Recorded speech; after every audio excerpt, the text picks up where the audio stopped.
into involuntary labor. Secretary Becerra said as much last week at a hearing before the Senate Finance Committee.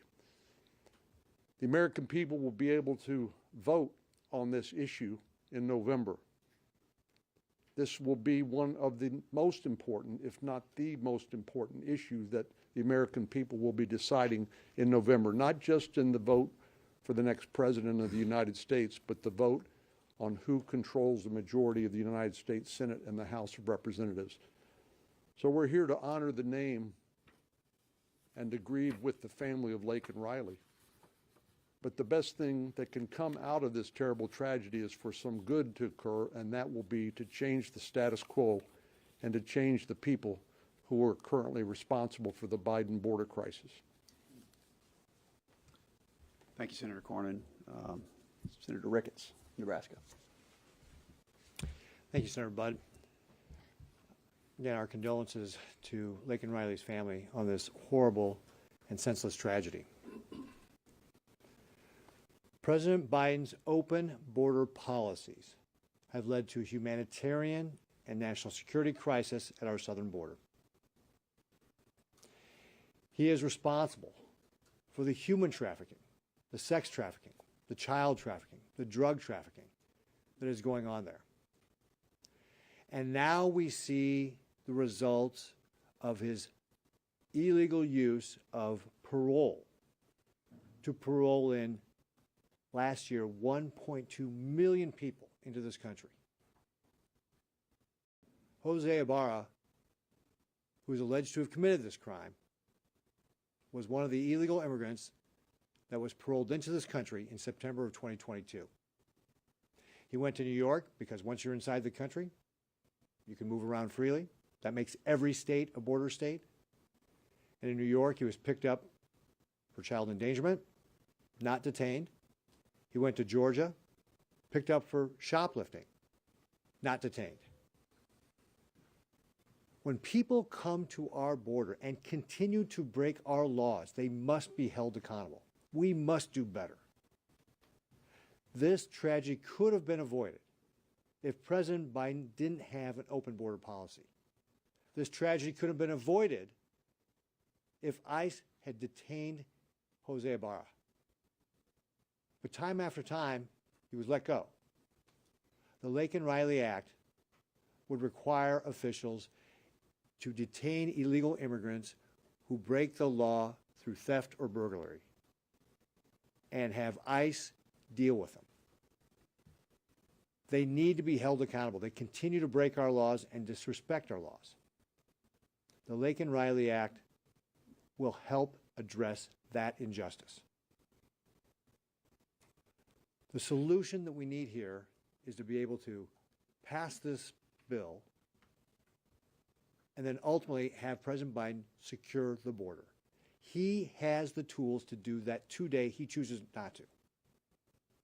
He chooses not to do this. The 9 million people who have tried to get into this country, that's bigger than the population of New York City, where Jose Ibarra was originally arrested. Think about that. That's how many people have attempted to get into this country in the last 3 years since Joe Biden opened our borders. These tragedies will continue to happen as long as Joe Biden fails to do his duty and secure our border. We must demand action. Thank you. Well, thank my colleagues. We've got two attorneys, a former governor and a physician. So we're with that, we're ready to take a few questions. So, yes, sir. Do you anticipate, I know you're going to be demanding a vote on this, is an amendment, do you anticipate a 60-vote threshold? And how many Democrats do we think in the Senate might come along with this, given that it was bipartisan? Well, if you look at the content of it, we would hope all of them would support it. But if you look at the reality, that's not our expectation, but some. And we think it is germane, so we hope that it would be at 50 votes. That's our argument. Thank you. Yeah. Question? We have this reporting that approximately 200,000 deportation cases have been thrown out by immigration judges since the start of the Biden administration because the Department of Homeland Security hadn't filed the required notice to appear to the courts in time. Have you seen that? Is that a concern at all? Have you heard that?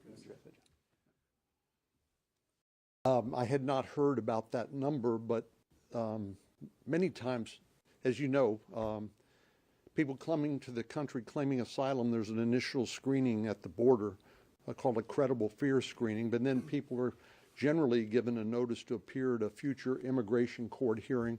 In some places like New York, it's been reported that it could be as long as 10 years before they actually would appear in front of an immigration judge. But in many cases, because the volume of people coming across was so great, they were just told to report to the local Immigration and Customs Enforcement Office in wherever it is they were going. And there was no follow-up or accountability to make sure they actually showed up. But I have no doubt, out of the 9 million or so illegal immigrants that we've seen come across the border during the Biden administration, that there have been mistakes made, and those will have to be hashed out at the courts. But this is all entirely preventable, as was Laken Riley's death, if Joe Biden would simply just enforce the law. Can you repeat what you just said? So the nonpartisan group TPAC had out that about 200,000 people since the start of the Biden administration had their immigration cases thrown out because DHS didn't file paperwork in time, essentially. Stupid should hurt more. Yeah. And who's reporting that? It's TPAC. And then obviously Bill Maloogian has put it out too. On our network. Let's take a break in the questions. We'll come right back to them. We're honored to have both senators from Texas here, and if I could be joined by Senator Ted Cruz. Thank you, and I thank my colleagues for holding this press conference. Laken Riley should still be alive. The reason that she is not alive is because of Joe Biden's open borders and because of the Democrats' policies refusing to secure our border. There is a simple but-for causation. The murderer took the life of that 22-year-old beautiful young woman, a nursing student in Georgia out jogging. We had him in custody. He was apprehended in El Paso, crossing illegally from Venezuela. Had Joe Biden simply followed the law, what would have happened is that murderer would have been put on a plane, flown back to Venezuela, and Laken Riley would still be alive. But the Biden administration decided their political agenda was more important than protecting the lives of American citizens, and so they let the murderer go. But that wasn't the last stop of the failures that unfolded.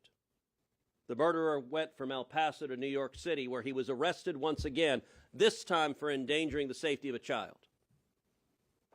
Once again, Laken Riley's life could have been saved, but New York City, unfortunately, is a sanctuary city where Democrats refused to enforce the law, so they let the murderer go. Had New York City put him in jail, that murderer would not have been in Georgia to beat Laken Riley to death.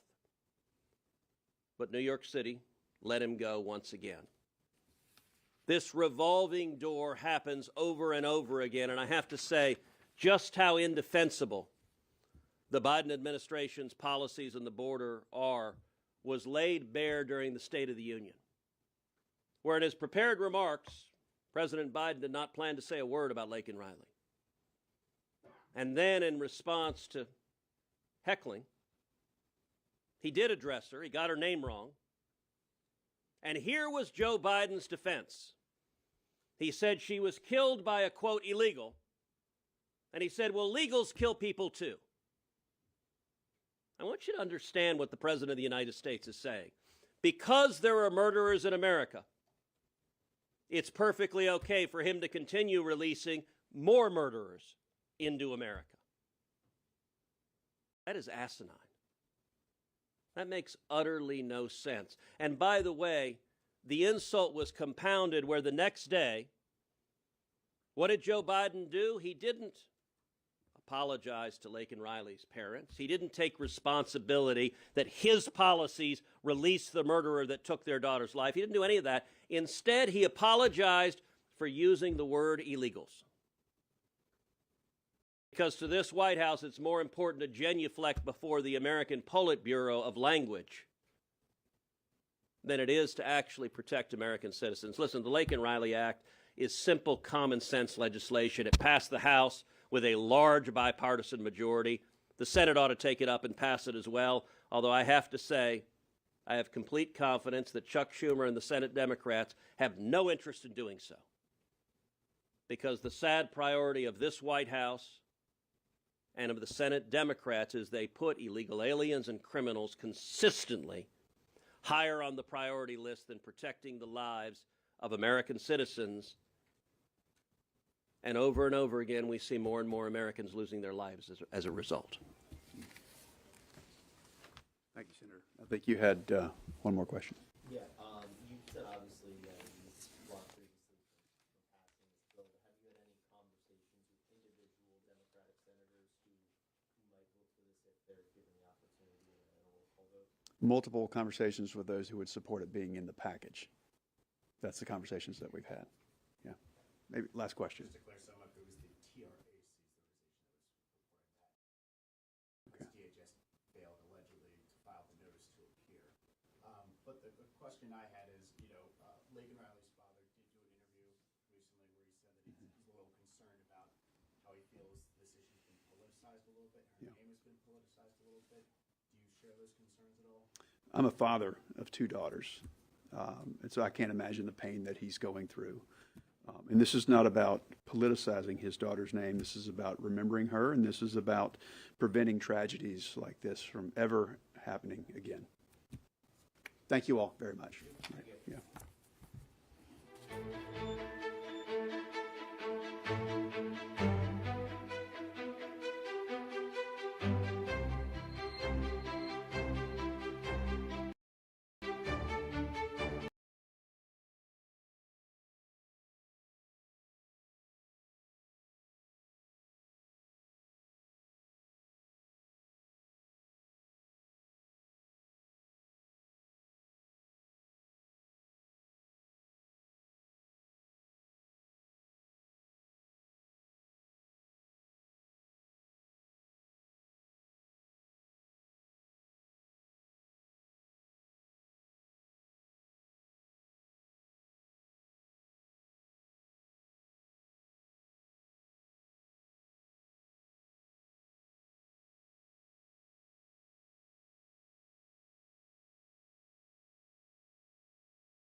or what kind of military campaign they may be conducting.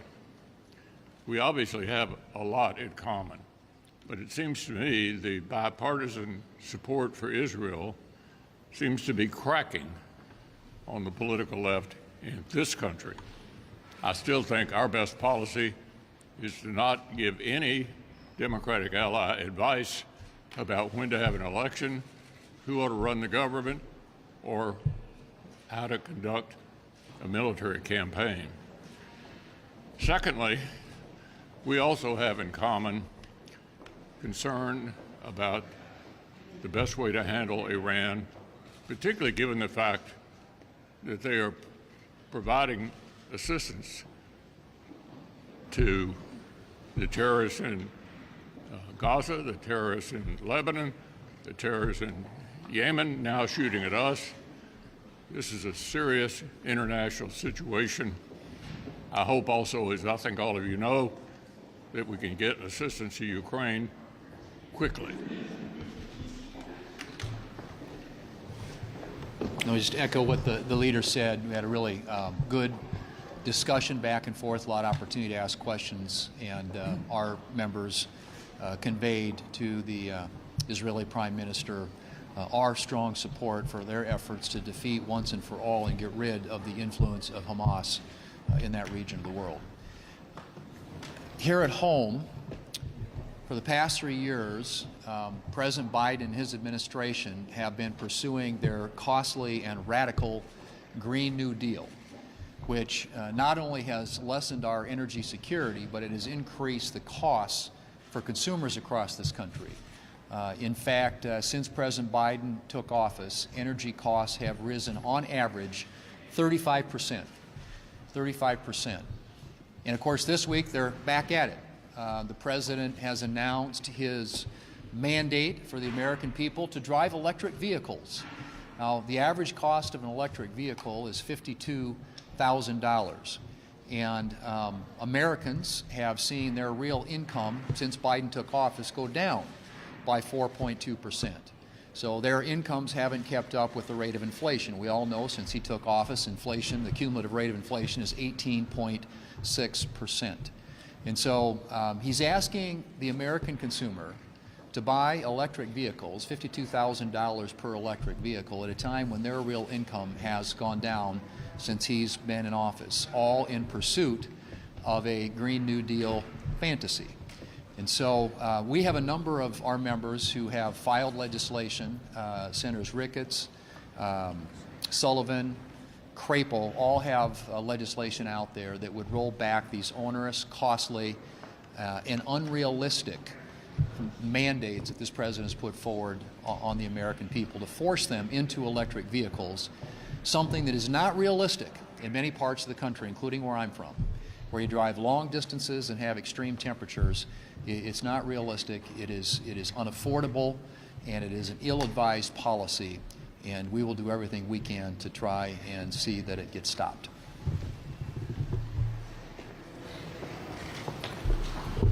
Last week, Chuck Schumer came to the floor of the United States Senate and attacked the elected government of Israel. I invited the Prime Minister of Israel, Netanyahu, to visit with the Senate Republicans today, which he did. And he knows that the people on the Republican side of this aisle stand with the people of Israel. We asked for him for an update, and we got it on the war, on the release of the hostages, and in the efforts to defeat Hamas. We told him Israel has every right to defend themselves, and he said that's exactly what they continue to do. Chuck Schumer's attacks on Netanyahu and the government of Israel is an attack upon a democracy. Schumer has threatened and invited the overthrow of the leadership of the people of Israel. He has done all of this, to me, which is an outrageous interference in the lives of a democracy. Schumer has called Netanyahu the obstacle to peace. The obstacle to peace is Hamas, the Hamas killers, the Hamas rapists, the Hamas terrorists. Those are the people who are the obstacles to peace. The people of Israel have every right to elect whoever they want to lead them. The Democrats talk about the two-state solution. In my opinion, the two states they're most worried about are Michigan and Nevada, which are states that Biden is very worried about in terms of his own re-election. President Biden ought to have the backbone to stand up with the people of Israel. Instead, he's running scared of the extremists of his own party, the people who are standing with Hamas. They're the extremists who are loud and who are angry and have chosen the wrong side. The Republicans continue to stand with the people of Israel.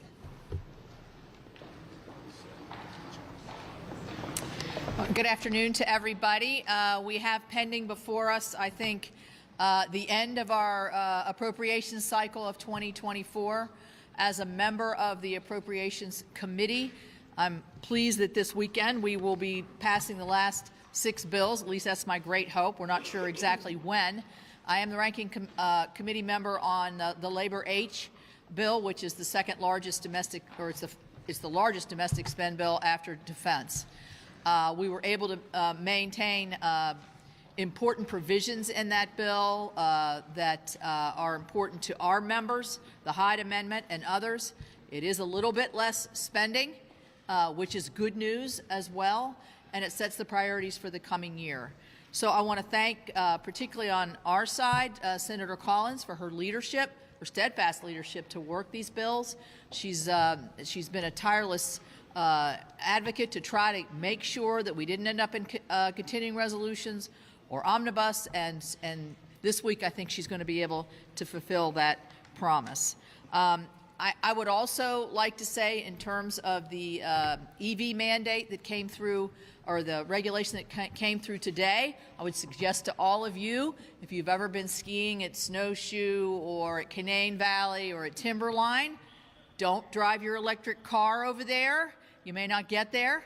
It's steep, it's cold, but if you do get stuck there, there's some really nice coal miners nearby, and they'll help you push your car up the hill so you can recharge. So the fact that the president wants to force us all and force this country into a buying pattern of something that a lot of people can't afford, don't want, and don't suit their lifestyle or the directions that they need to drive every day, just shows me the arrogance of this administration and how they're willing to use regulation to force people into certain habits that are really counter to their best interests. Thank you.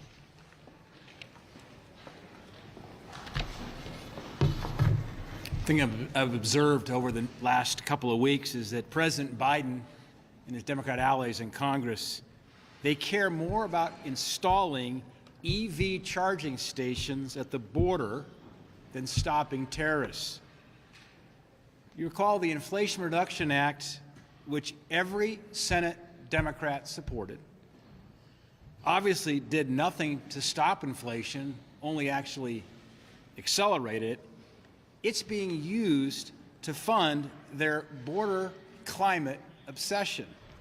According to the GSA, this funding will support reducing emissions at the border, developing all-electric buildings at the border, achieving net zero emissions at the port of entry, installing solar panels and EV chargers at the border. I've got a different idea they might want to try out. How about trying to secure the border? Maybe finish building the wall. Because it's not if, but when there will be a terror attack on our soil. And this past weekend proved that. An illegal immigrant from Lebanon, March 9th, snuck over our border and admitted to being a member of Hezbollah for 7 years. This was the headline of the New York Post. When asked why he was here by Border Patrol agents, he replied, and I quote, "I'm going to go and try and make a bomb." He said his training was focused on killing people, and I quote, "that was not Muslim." This is chilling. And as we see a record number of illegal immigrants on the terror watch list coming across our border, this should be yet another wake-up call to President Biden and Senate Democrats. But instead, the president is going to spend $1 billion to make the border greener rather than more secure. This truly is a slap in the face to the American people who are rightfully concerned by the open southern border and the complete dereliction of duty when it comes to our national